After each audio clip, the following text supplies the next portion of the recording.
आभार साथियों। सांस्कृतिक बदलावों के ऐसे वीडियोस के लिए चैनल को सब्सक्राइब करें, लाइक, शेयर और कमेंट करें।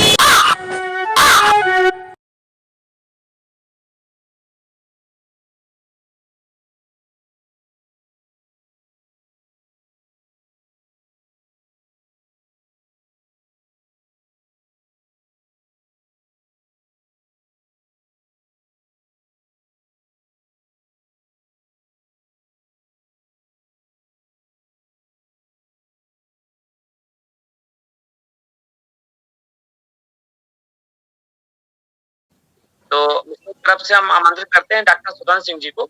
आप वेटनरी के प्रोफेसर हैं और अंतर्राष्ट्रीय स्तर पे आपने अध्ययन किया अपने विषय में, आपने समाज सुधारक के रूप में भी करता हूँ। डॉक्टर सुधांशु सिंह जी को सर स्वागत आपका। Thank you sir, thank you Janardan ji. आवाज आ रही है मेरी? बिल्कुल बिल्कुल सर, आवाज आ रही है। आज यहाँ पर आज इस पुरोहित प्रशिक्षण और शोध मिशन के तहत जो ये मेरे ख्याल से 81 सेटिंग है, 81वीं बैठक है। इसमें यहाँ पे जितने भी समाज के विभिन्न जगहों से और विभिन्न तरह के उत्थान कार्य में लगे हुए लोग जुड़े हुए हैं। आप सबका मेरी तरफ से हार्दिक वंदन और अभिनंदन। तो जैसा मैंने कहा कि जो विषय मुझे दिया गया था बोलने के लिए, जिसमें कि एसटी एससी ओबीसी के लिए एक संस्कारक की आवश्यकता क्यों है, तो मैं थोड़ा सा उसी विषय में बात करता हूँ और एसटी एससी ओबीसी से संबंधित कुछ बातें और क्या कंडीशन थी उस समय पे, प्रारंभिक समय पे, और मिडिल एज में क्या कंडीशन बनी और अब क्या कंडीशन है, कहाँ पे कितना कितना काम हो चुका है और अभी भी हम किस स्थिति में हैं और क्यों ये सब करने की आवश्यकता है। तो इस पे से तो बात करेंगे ना, तो और हम अपनी जगह पे उस बात को उस वस्तु स्थिति से कोरिलेट करने की कोशिश करेंगे तो बात जरा ज्यादा गहरे से समझ में आएगी। अगर हम देखें कि जब हम बात एसटी एससी और ओबीसी की बात करते हैं तो सबसे पहले एक बड़ा मुद्दा विषय आता है आरक्षण का। और ये आरक्षण की आवश्यकता एक्चुअली जैसा हम सब जानते हैं कि जातिगत जो व्यवस्था की गई थी, पर चूंकि एक वर्ग था और उस वर्ग के लोग जो है उस स्थिति पे थे कि उनको किसी वजह से, किसी कारण से ऐसा अवसर नहीं मिल पाया, ऐसा रास्ता नहीं मिल पाया जिससे वो मुख्य धारा से जुड़ पाए और अपना जो प्रभुत्व है या अपना अधिकार है, जो स्वामित्व है, वो दिखा सके। तो आवश्यकता पड़ी कि इनको कुछ न कुछ एक कॉरिडोर दिया जाए, एक पाथ दिया जाए, और वहीं से बात आरक्षण की हुई। क्योंकि वर्चस्व इतना ज्यादा था जाति के आधार पे कि एक वर्ग जो सबसे ऊपर अपने आप को रखना चाहता था, जैसा कि बहुत ज्यादा लिखित भी वर्णित है ना, हम सब जानते हैं कि ब्राह्मण वर्ग में ये सब व्यवस्था जो बनाई गई थी और उसके आधार पे मुझे लगता है कि दुनिया के जितने काम है, चाहे वो शिक्षा से संबंधित काम हो, चाहे संस्कार से संबंधित काम हो, चाहे औद्योगिकी से संबंधित काम हो या कर्मकांड से संबंधित कार्य हो या सामाजिक न्याय व्यवस्था से संबंधित काम हो, ये सब करने का सिर्फ उन्हीं को अधिकार है, बाकी लोगों को अधिकार नहीं है। पर ऐसा नहीं है और ऐसा था भी नहीं, पर ऐसा बताया गया, ऐसा दिखाया गया, ऐसा परोसा गया और ऐसा गुमराह किया गया। क्योंकि कर्म के आधार पे अगर आप वो काम करने में सक्षम है तो आप उस जगह पे बैठने के अधिकार नहीं है। और इसी बात को लेके कि ये कहां से शुरुआत की जाए और इसको किस तरह, क्योंकि जब तक हम सिस्टम में नहीं आएंगे या सिस्टम में हमारा कोई व्यक्ति नहीं होगा या सिस्टम में हमारा प्रतिनिधित्व नहीं होगा तो हमारी बात तो पहुंचेगी नहीं ना। बाबा साहब अम्बेडकर के साथ जो सबसे बड़ी समस्या थी जब उन्होंने शिक्षा ग्रहण किया और शिक्षा के बाद सामाजिक व्यवस्था और ये धर्म का जो इतना बड़ा ताना बाना और इतना बड़ा जो आडंबर फैला हुआ था, तो उन्होंने सबसे बड़ी बात यही की कि सबसे पहले हमको तो शिक्षित होना पड़ेगा और शिक्षित होने के साथ हमको अपने साथ अपने लोगों को इस जगह पे आके उसकी व्यवस्था को दिखाना पड़ेगा। तब तो वो कुछ कर पाएंगे, तब तो वो बात कह पाएंगे। क्योंकि सिर्फ कह देने बस से भी नहीं होने वाला है। ये सारी व्यवस्थाएं एक किसी लिखित फॉर्म में, किसी व्यवस्था के तहत किसी नियम के तहत परिपालन में आनी चाहिए, एक ऑर्डर होना चाहिए, ऐसी व्यवस्था होनी चाहिए। तो उसी के तहत ये व्यवस्था की गई और ये लगभग 141 पहले की बात है, आजादी के 65 साल पहले की व्यवस्था है। और इसका मुख्य जो कारण था, इसमें कोई बहुत बड़ा कारण नहीं था, सिर्फ क्या कारण था जो मैं कह रहा हूं कि लोग, ऐसे लोग जो हाशिए से बाहर थे, शिक्षा से वंचित थे, रोजगार से वंचित थे, न्याय व्यवस्था से वंचित थे, समता नहीं थी, तो उन सारे लोगों को एक व्यवस्था में लाने के लिए ये व्यवस्था की गई कि ऐसे लोग जो बहुत पिछड़े हैं, गरीब हैं, या जिनको जो मुख्य धारा है जहां पे सारी व्यवस्थाएं हैं उस पर जुड़ने नहीं दिया जा रहा, तो उनको कुछ ना कुछ आरक्षण दिया जाए। और इसके लिए बहुत सारे लोगों ने काम किया, बहुत सारे विचारक आए, समाज सेवी आए, बहुत सारे लेखक आए, बहुत सारे व्यक्ति ने काम किया। और एक जो बहुत महत्वपूर्ण कार्य की शुरुआत जो की गई वो ज्योतिराव फुले द्वारा की गई। इनको कहा जाता है कि पहली बार समाज में सुधार के रूप में या समाज में एक बंधुता या व्यवस्था के रूप में एक पहला जो कदम उठाने वाले ज्योतिराव फुले, हालांकि इसके पहले बहुत व्यवस्था हो चुकी है, आगे मैं बात करूंगा, तो ज्योतिराव फुले थे। और उन्होंने पहली बार यह बहिष्कार किया कि जो वर्चस्व लोग हैं, जो ब्राह्मण वर्ग का वर्चस्व है जिस भी व्यवस्था में या जिस भी कर्मकांड में है, जिसमें धार्मिक व्यवस्था में है, उसका हम बहिष्कार करेंगे। और हमें जो आवश्यकता लग रही है या जिस चीज की आवश्यकता है या जैसा कहना चाहिए कि विचार परक हो, हम वैसा ही करेंगे। तो उन्होंने सबसे पहले ये नींव रखी और उन्होंने सबसे पहले सरकारी नौकरियों में प्रावधान रखा कि सरकारी नौकरियों में कुछ न कुछ प्रावधान दिया जाए। जो भी हमारा जो ये कहना चाहिए कि जो पिछड़ा वर्ग है या जो भी हमारा एसटी एससी ओबीसी है, जो हाशिए से नीचे है, जो समाज को की धारा में नहीं जुड़ पा रहा है या किसी कारण वो शिक्षित नहीं हो पाया है या शिक्षित नहीं होने दिया गया या उनको शिक्षा के अधिकार से वंचित रहा गया, तो उनको सरकारी संस्थानों में कुछ अधिकार दिया जाए, कुछ प्रतिशत दिया जाए। ऐसी बात उन्होंने रखी। ये पहली बार उन्होंने इस बात को उठाया। ये 19वीं सदी के बहुत बड़े विचारक और परिवर्तनकारक हुए। उसके बाद 1891 में ये बात उठी कि सरकारी नौकरियों में आरक्षण की मांग उठी, ये त्रावणकोर में ये बात उठी। उसके बाद 1901 में फिर से साहू महाराज जी ने इस बात को उठाया और उन्होंने कहा कि 50% नौकरियों में आरक्षण दिया जाना चाहिए। इस बात को उन्होंने रखा और इसके लिए साहू जी महाराज पहले ऐसे व्यक्ति जिन्होंने सरकारी आदेश भी निकलवाया। 1908 में फिर से अंग्रेजी प्रशासन व्यवस्था में ये किया गया कि बहुत सारा हिस्सा जो वर्चस्व की वजह से एक वर्ग को दिया जा रहा था, वो उस वर्ग में से कुछ हिस्सेदारी इस वर्ग को भी दी जाए। 1909 में फिर से प्रावधान किए गए, फिर से नए अधिकार लिए गए, फिर से बदले गए। धर्म और जाति के आधार पे नहीं बल्कि काम के आधार पे बदलाव किए गए। 1921 में फिर से बदलाव किए गए और हर वर्ग के लिए फिर प्रतिशत बढ़ाया गया। और 1932 में आप जो बाबा साहब अम्बेडकर और महात्मा गांधी जो पुनः पैक्ट, आप सबको पता है कि पुनः पैक्ट में इतना बड़ा परिवर्तन जो आरक्षण संबंधित किया गया। उसके बाद 1942 में बी आर अम्बेडकर साहब के बारे में बात करना तो बहुत बड़ी बात हो जाएगी क्योंकि इतना लंबा हो जाएगा। वो एक अकेले व्यक्ति ऐसे हैं जिन्होंने सिर्फ एक वर्ग के लिए नहीं, समाज के हर वर्ग के लिए इतना काम किया है कि जितना शायद 100 वर्ष 200 वर्षों में कोई एक व्यक्ति कर पाएगा, कोई लोग मतलब इतने लोग मिलकर ना कर पाए, उतना एक अकेले व्यक्ति ने काम किया है। तो उन्होंने जितने भी दलित थे, वंचित थे, जितने भी हाशिए से बाहर थे, उन सब के लिए एक व्यवस्था की, एक कानूनी व्यवस्था की कि उन सबको अधिकार दिया जाए, उन सबको शिक्षा या अन्य जो भी संस्कार है उन सब माध्यमों में उनको किसी न किसी माध्यम से उसको कुछ प्रतिशत के अनुसार उनको वर्चस्व दिया जाए या उनको आने का मौका दिया जाए। और इन सारी बातों को 1946 में कैबिनेट में भी लाया गया और उनके अनुपात के आधार पर उनका प्रतिनिधित्व की बात रखी गई। 1947 में एसटी एससी ओबीसी वर्ग के लिए कई फैसले किए गए। 1953 में सामाजिक और शैक्षणिक और पिछड़े वर्ग के मूल्यांकन के लिए जो कालेलकर का आयोग था, आप सबने उसके बारे में पढ़ा होगा, जाना होगा। कालेलकर आयोग ने अपनी रिपोर्ट दी। 1979, 1980 और 1990 में जो मंडल आयोग है, मंडल कमीशन का सबसे बड़ा जो एसटी एससी ओबीसी के लिए बड़ा परिवर्तनकारी था मंडल आयोग, और मंडल आयोग का लागू होना, ये एक बहुत बड़ा क्रांतिकारी परिवर्तन था जो वर्षों से, कई वर्षों की जो बेड़ियां जो ये कहना चाहिए कि बधी हुई थी शिक्षा के लिए, संस्कार के लिए, धर्म के लिए, कर्मकांड के लिए, पुरोहित संस्था के लिए, किसी भी प्रकार के लिए, उन सबको उन्होंने तोड़ा और एक कानून व्यवस्था के तहत उसको लाया गया और सबको ये अधिकार होना चाहिए, ऐसी व्यवस्था की गई। और हर जगह पे जहां जहां पे जिसका जितना प्रतिशत हो, प्रतिशत की बात की गई। अब जातिगत व्यवस्था है जो वो व्यवस्था को हटा के भाई जिसकी जितनी हिस्सेदारी उसने उसका प्रतिशत मिलना चाहिए।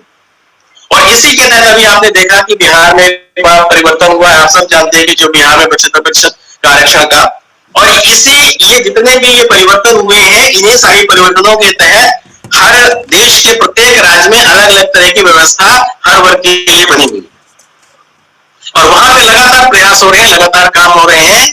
ये जो व्यवस्था है, ये व्यवस्था किसी वर्चस्व से जातिगत के अनुसार पे ना हो, ये संख्या जनसंख्या के आधार पे हो, जिसका जितनी सहभागितारी उसकी उतनी हिस्सेदारी होनी चाहिए इस बात पे। तो ये सारी व्यवस्थाएं हम तब जान पाएंगे जब हम मुख्य धारा से जुड़ पाएंगे, जब हम अपने लोगों को मुख्य धारा का द्वार दिखाएंगे। और उसके लिए वो व्यवस्था, एक हद तक उस व्यवस्था की आवश्यकता है, क्योंकि इतने वर्षों से जो वंचित रह गए हैं उनको आगे आने के लिए एक रास्ता तो कहीं ना कहीं से मिलना चाहिए। और जो वो रास्ता एक व्यक्ति के लिए, डॉक्टर अम्बेडकर साहब के लिए वही एक रास्ता था, और उस एक रास्ते से उन्होंने कितनी बड़ी सामाजिक व्यवस्था में परिवर्तन किया। ये सोच हम सबको भी रखनी चाहिए कि अगर हम उस व्यवस्था को जान पाए हैं और उस व्यवस्था से किसी जगह पे पहुंच पाए हैं, तो अगर हम 100% नहीं कर सकते तो 1% भी तो कर सकते हैं। मन से करें, तन से करें, धन से करें, किसी भी माध्यम से करें, अपने लोगों को जागरूक करने की, अपने लोगों को वो बात बताने की कि सत्य ये है, सत्य जैसा आप सुन रहे हैं वैसा नहीं है, सत्य को आप दूसरी तरह से देखिए। तो इस बात को भी बताने और कहने की जरूरत है। ये जो आज हम जिस प्लेटफॉर्म पे बैठे हुए हैं, पुरोहित प्रशिक्षण और शोध संस्थान, इसकी आवश्यकता क्यों पड़ी? क्योंकि ये एक ऐसा क्षेत्र है जिस क्षेत्र में हमारा वर्ग का प्रतिनिधित्व शायद 1% का नगण्य है, शून्य है। थोड़ा बहुत जो ये आर्य समाज और जो गायत्री शक्तिपीठ है, इन लोगों ने थोड़ा सा और एक बुद्ध अपना बौद्धिज्म ने इस पे बड़ा जोर दिया और बड़ा प्रचार प्रसार करके और बहुत वैज्ञानिक ढंग से इस बात को रखा। ये सब जो आडंबर है, ये सब जो व्यवस्थाएं हैं, इसको तोड़िए आप लोग।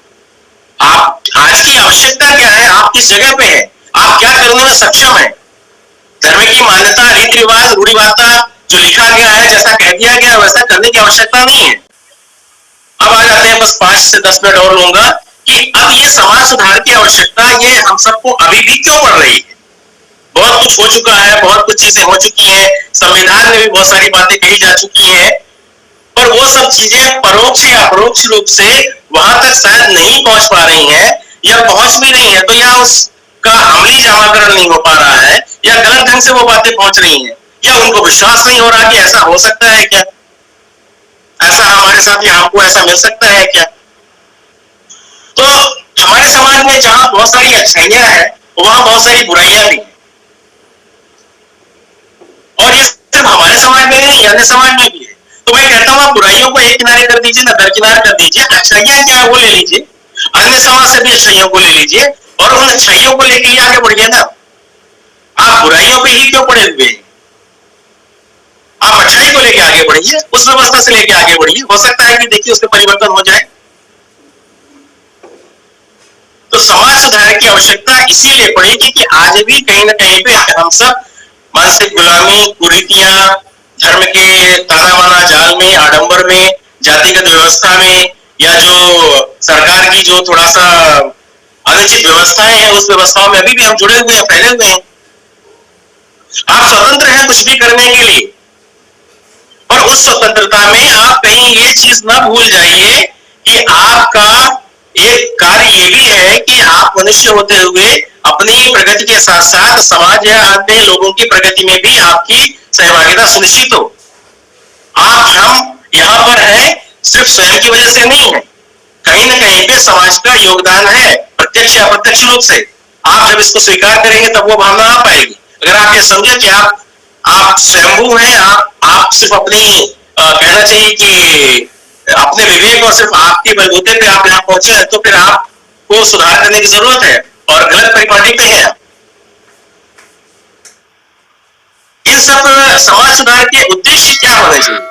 उद्देश्य जो मेन होना चाहिए कि हर दिशा में, चाहे वो शिक्षा हो हमारा, चाहे वो महिलाओं का क्षेत्र हो, चाहे वो बच्चों का क्षेत्र हो, चाहे औद्योगिक का क्षेत्र हो, चाहे व्यवसाय का क्षेत्र हो, चाहे धर्म की व्यवस्था का क्षेत्र हो, जिसमें रीति रिवाज, मान्यताएं, पुरोहित, प्रशिक्षण, विद्वान बनना, ये सब चीजें, इन सब चीजों में के क्षेत्र में जाना, इन सब क्षेत्रों के बारे में समझना, इन सब क्षेत्रों में कार्य करना। अभी भी बहुत सारे क्षेत्र हैं ऐसे हैं जिसमें हमारा वर्ग अछूता है, हमारा वर्ग उस दिशा में जाना नहीं चाहता और उस दिशा को, उस वर्ग को पढ़ना भी नहीं चाहता है। ठीक है, हर किसी की अपनी अपनी स्वेच्छा है, रुचि है, पर उस रुचि के अनुसार हम सब उसके बारे में बता भी नहीं सकते। पर ये एक प्लेटफॉर्म मैं बड़े प्रसन्नता के साथ कह पा रहा हूं कि इस प्लेटफॉर्म के माध्यम से आपने एक बहुत बड़े कहना चाहिए कि क्षेत्र को, हमारे वर्ग हमारा जो वर्ग था जो अछूता है, उससे आपने उसको जोड़ा है और लोग इससे निकल के आ रहे हैं और उस व्यवस्था को, उस शिक्षा को सीख भी रहे हैं।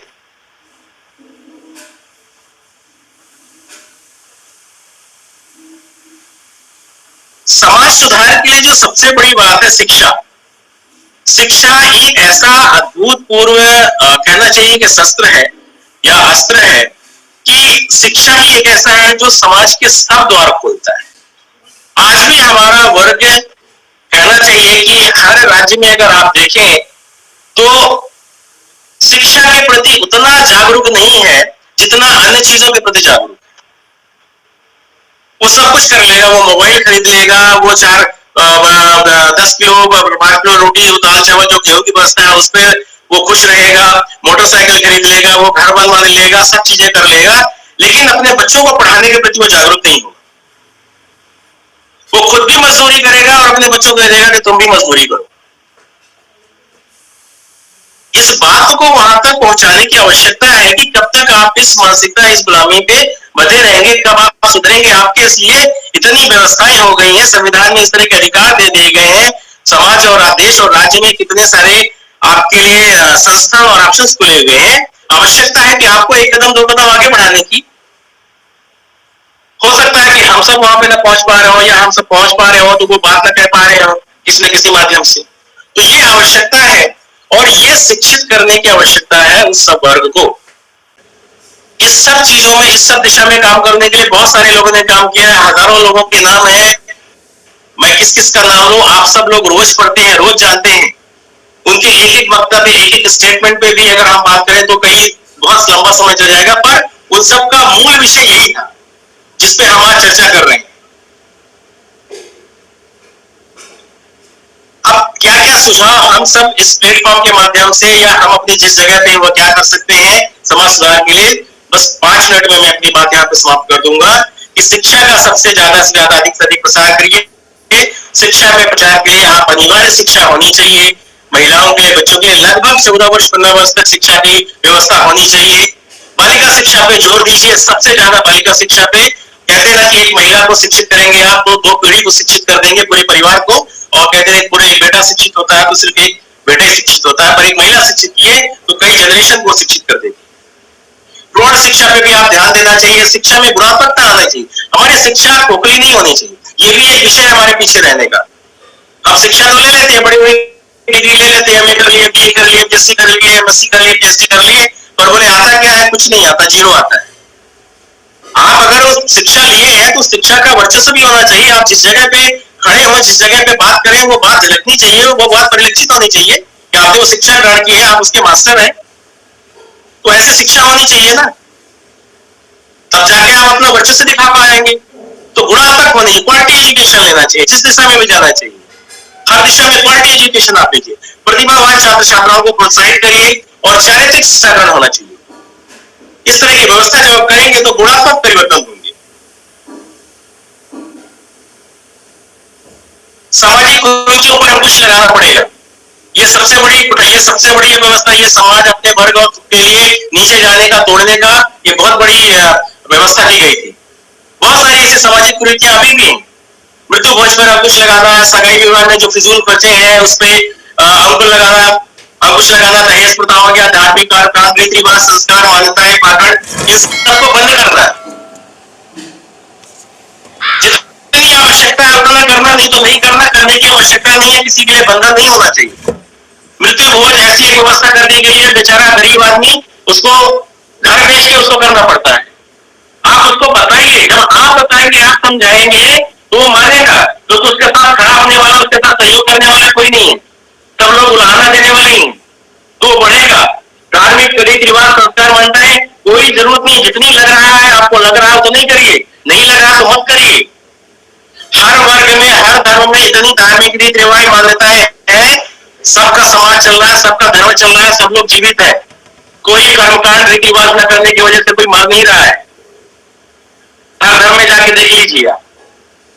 एक धर्म में शादी होती है तो पूरे रात भर होती है, और एक धर्म में शादी होती है तो 10 मिनट में शादी हो जाती है। तो वो लोग क्या नहीं चल रहे हैं क्या? उनका उनका उनका उनका पूरा जीवन नहीं चल रहा है क्या? तो इस तरह की व्यवस्थाएं होनी चाहिए। जहां आवश्यकता है, जैसी आवश्यकता है उस तरह की व्यवस्था होनी चाहिए। इस सब पे बताने की, कार्य करने की आवश्यकता है। जन स्वास्थ्य के सुधार पे भी काम करना पड़ेगा। नशाबंदी हो गया, अंधविश्वास को निवारना, जनसंख्या पे नियंत्रण करना, बाल विवाह पे रोक लगाना। जनसंख्या पे भी उन्होंने बात की है कि अभी भी हम लोग, हमारे समाज में लोग 4, 3, 5 पे व्यवस्था पे जुड़े हुए हैं। क्वालिटी पे आइए, 1 पे आइए, 2 पे आइए, तो आप उनके लिए व्यवस्था भी कर पाएंगे। उनके लिए सारी चीजें, शिक्षा, संसाधन, हर चीज मुहैया करा पाएंगे आप उनके लिए। जब आप 4, 5 की व्यवस्था करेंगे तो आप उतना नहीं कर पाएंगे। आर्थिक विकास पर जोर देना चाहिए। समाज को नए रोजगार के नए आयाम स्थापित करनी चाहिए। हम सब लोग जिस भी जगह पे हैं, जिस भी रोजगार से जुड़े हुए हैं, वहां पर अपने अपने लोगों को रोजगार के दरवाजे खोलना पड़ेगा, उनको बताना पड़ेगा। जो जिस दिशा में रुचि रखता हो, शिक्षा में रुचि रखता है, व्यवसाय में रुचि रखता है, किसानी में रुचि रखता है, औद्योगिक में रुचि रखता है, या खेल कूद में रुचि रखता है, या अन्य किसी व्यवस्था में रुचि रखता है, तो जो लोग वहां पे हैं उनके लिए वो प्लेटफॉर्म खोलिए। आप बताइए कि इस दिशा में आपको क्या क्या रास्ते हैं, आप क्या पढ़ाई करेंगे, क्या करेंगे, कैसे करेंगे, तो आप इस जगह पे आ सकते हैं। ये बात बताने की जरूरत है। शायद वहां तक नहीं पहुंच रही, या वो लोग अभी उस चीज से अनभिज्ञ हैं। समाज की महान विभूतियों के बारे में बताना, अपने समाज के लोगों ने क्या क्या काम किया है, अपने समाज को सुधारने के लिए, जोड़ने के लिए, उत्थान के लिए, पुनरुत्थान के लिए क्या क्या काम किया है, उनके बारे में बताना। जब वो बताएंगे तो उनका आत्मविश्वास जगेगा, किस किस तरह लोग थे और किन किन परिस्थितियों में काम किया है, तो वो उस दिशा में प्रेरित होंगे काम करने के लिए। महिलाओं के लिए समानता और न्यायोचित व्यवहार करना, महिलाओं के लिए एक व्यवस्था करना, महिलाओं के विशेष कार्य करने की आवश्यकता है। मैं बार बार कह रहा हूं, अपने समाज में अगर महिलाओं पे हमने 1% काम कर लिया, इसका मतलब हमने पुरुष को 20 से 25% हमने सुधार कर लिया। ये आवश्यकता है। और राजनीति में सत्ता में भागीदारी होना, कहते हैं कि जब हम सत्ता में रहेंगे, ताकत में रहेंगे, जब हम विरोध में रहेंगे, तभी हम कुछ कर पाएंगे। और पुराने जितने सुधारक थे, आंदोलन करता थे, वो सबने ये व्यवस्था की कि कोई भी चीज सिर्फ कहीं नहीं जानी चाहिए, उसका लिखित प्रमाण होना चाहिए और वो एक नियम के तहत होना चाहिए। तो हम सबको सामाजिक सत्ता में भी आके और उस सामाजिक सत्ता में अपने लोगों के लिए एक ऑप्शन होना चाहिए, 1% वहां पे।